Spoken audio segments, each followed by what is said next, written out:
Olá, meu nome é João Henrique Castro e na cobertura das eleições 2020 da Gazeta, nós estamos conversando com os candidatos a prefeito de municípios do Espírito Santo. E agora eu vou falar com a Mariceles, ela que é a candidata do Cidadania à Prefeitura de Colatina. Olá, candidata, seja bem-vinda. E para começar, nós pedimos que os leitores de A Gazeta enviassem algumas perguntas às nossas redes sociais. A Samanta Cardoso Guimarães, que é @samanta.cardoso Guimarães, e o Emerson Cosi, que é o @Emerson Cosi, querem saber sobre o desenvolvimento econômico de Colatina. Como é que a senhora, caso eleita, pretende trazer novas empresas para o município? Olá, eu quero já iniciar agradecendo a oportunidade de poder apresentar um pouquinho das nossas propostas. Então, a gente já iniciando, Samanta, né? Você disse que fez a pergunta? Isso, Samanta e Emerson. Samanta e Emerson. Então, nós vamos começar a falar um pouquinho mais sobre as oportunidades que os jovens buscam, porque muitas vezes nós ouvimos, né, nos nossos diálogos no cotidiano, que às vezes as pessoas erroneamente dizem: a jovem não quer nada. Quer sim, jovem quer oportunidade.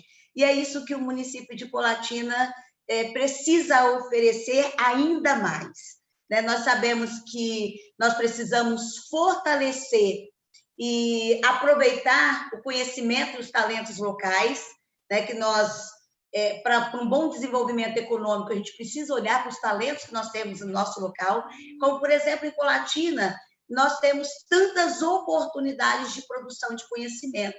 Nós temos aqui o IFES, que é uma instituição muito voltada à área da tecnologia. Nós temos também outro IFES, que é do campus de Itapina, nós temos as nossas escolas da rede estadual, nós temos instituições, organizações que tratam da qualificação. Então, aproveitando tudo que nós já temos, esses laboratórios de aprendizagem, então nós queremos criar parcerias com o que nós já temos com as nossas empresas que já estão instaladas em Colatina, com as nossas instituições de ensino, para que os nossos jovens possam ter oportunidade. E para que a gente possa crescer na economia, gerar emprego e renda, nós precisamos criar um ambiente favorável para a indústria e o comércio, que já estão na nossa princesinha do norte, que aqui já estão, e a gente diz que para fortalecer ainda mais as empresas que já estão instaladas, um grande passo é a desburocratização de processos que fluem, como também bem como a orientação da legislação, porque muitas vezes a gente sabe que há alguma mudança em alguma legislação e que cabe ao poder público a orientação.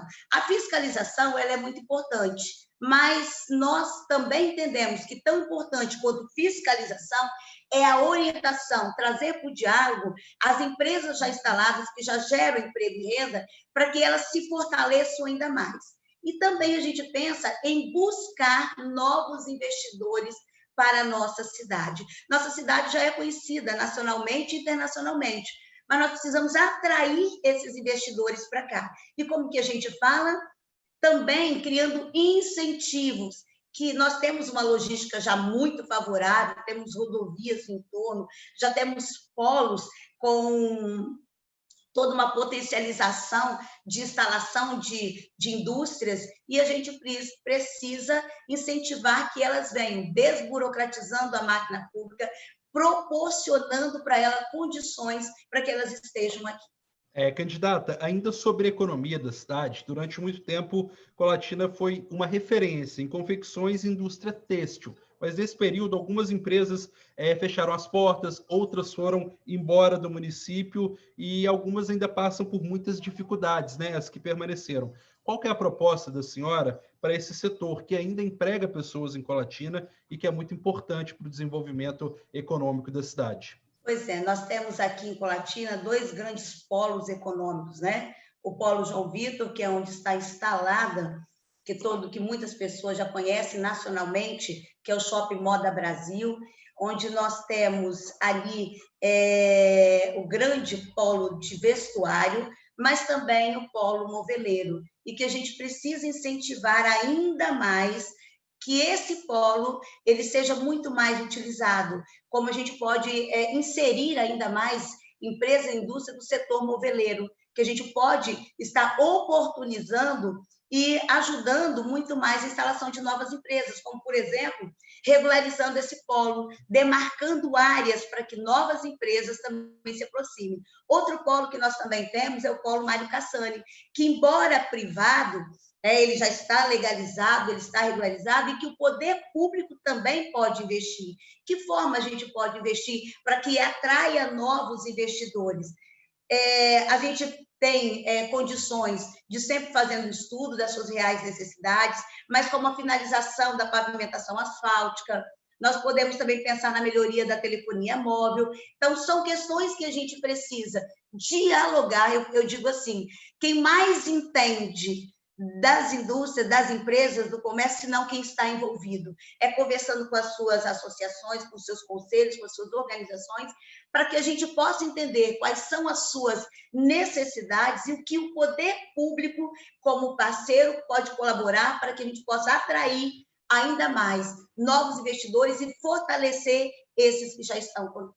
Candidata, o desemprego, infelizmente, né, é um dos principais efeitos da pandemia do novo coronavírus. E de acordo com dados do IBGE, a população jovem tem sofrido ainda mais com esses efeitos. A partir disso, candidata, quais são as suas propostas para os jovens de Colatina e principalmente para a entrada desse público, né, dos jovens no mercado de trabalho? Eu comecei falando até um pouquinho sobre isso e eu vou fortalecer um pouco mais. Os nossos jovens, eles precisam mesmo de oportunidades.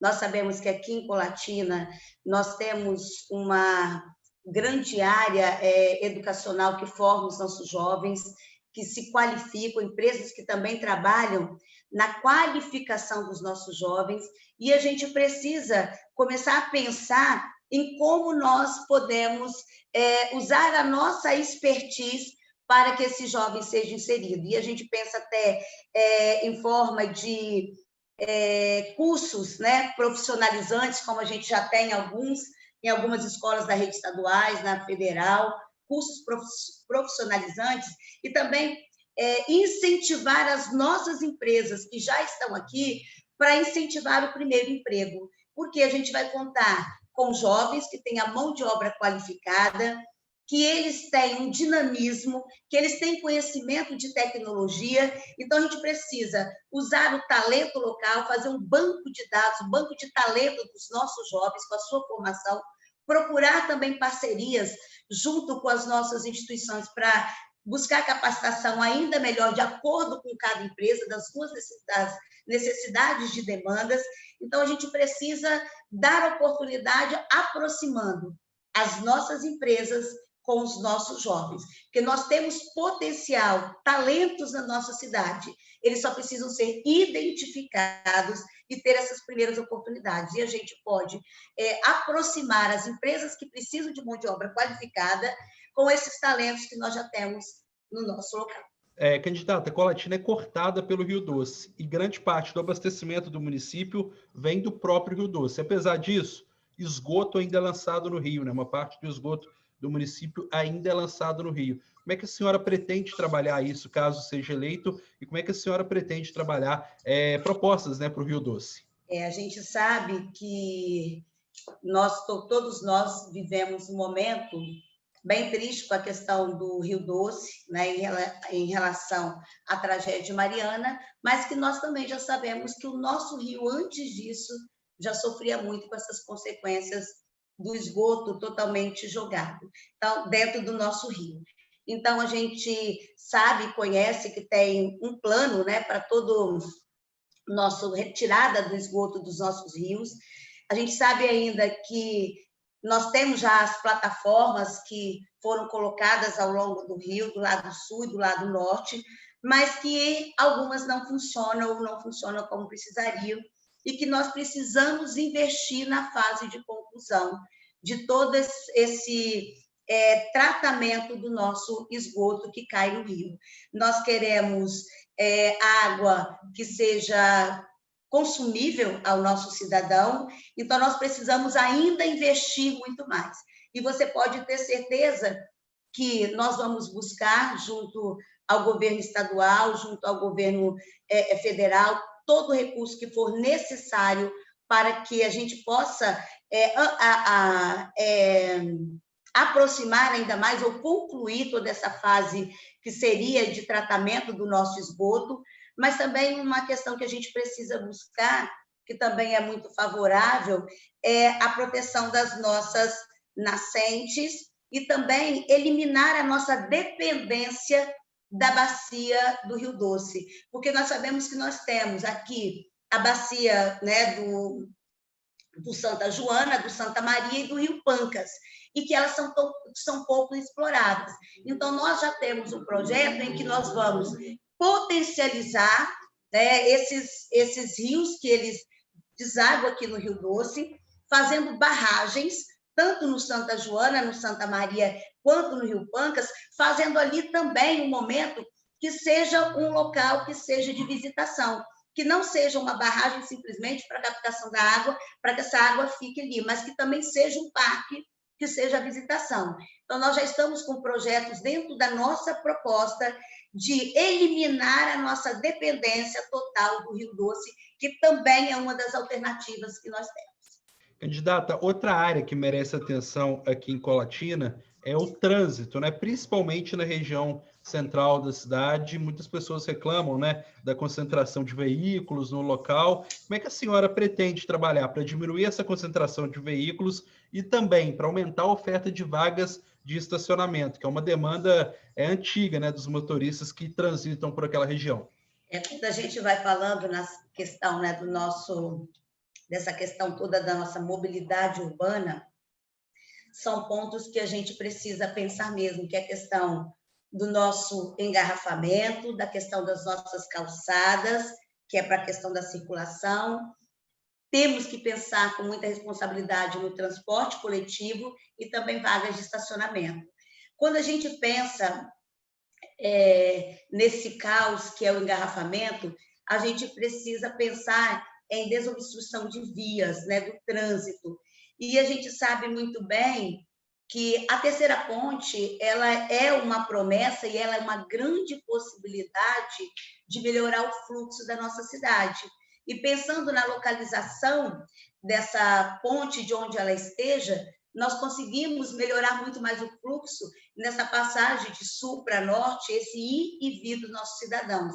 Mas a gente pode pensar também nas possibilidades em que esta ponte ela pode conduzir uma rodovia, tirando o fluxo de dentro da nossa cidade, tanto em São Silvano quanto no centro da cidade. É isso que nós vamos buscar. Quanto à terceira ponte, vocês podem estar certos que nós vamos buscar recursos junto ao governo estadual e federal. Eu tenho portas abertas com o governo estadual e federal, através da nossa bancada, através também do próprio gestor maior do nosso país, o nosso presidente, porque a gente sabe que Colatina ela é muito importante, porque ela está centralizada nessa região do estado do Espírito Santo e que nós temos portas abertas, 7 portas abertas, entradas e saídas do nosso município, e que nós precisamos pensar com muita atenção. A questão das vagas de estacionamento, nós pensamos que, além de nós termos que conversar muito, quando você fala vagas em centro, polo comercial, como é centro de Colatina, como é São Silvano, nada pode ser feito sem que a gente dialogue muito com quem vive a experiência do comércio local, porque nós entendemos que é necessário dialogar com as pessoas, mas nós temos propostas de criar rotas alternativas para o nosso trânsito, como bolsões de estacionamento. E quando a gente fala bolsões de estacionamento, a gente fala em tirar o estacionamento que seja do centro da cidade, que a gente possa colocar em lugar um pouco mais distante, mas que nós temos a possibilidade dessa rota alternativa de deslocar o cidadão que deixa o seu carro distante até o comércio. Então, são possibilidades que a gente vê, claro, já estamos dialogando muito sobre isso, que possibilita, até você tirando o trânsito do centro da cidade, a melhoria das nossas calçadas, que nós também precisamos pensar nas desobstrução das nossas calçadas, e também a gente vai pensando também no ponto que é o do transporte coletivo. que nós precisamos utilizar muito mais o transporte coletivo, muito mais o transporte alternativo. E quando a gente fala do transporte coletivo, nós também temos uma grande responsabilidade, que é pensar, né, nas rotas que já existem, alternativa de novas rotas que possa atender o cidadão, que tenhamos pontos acessíveis aos principais estabelecimentos, que sejam públicos, para atendimento de fato do nosso cidadão. Candidata, muito obrigado pelas respostas.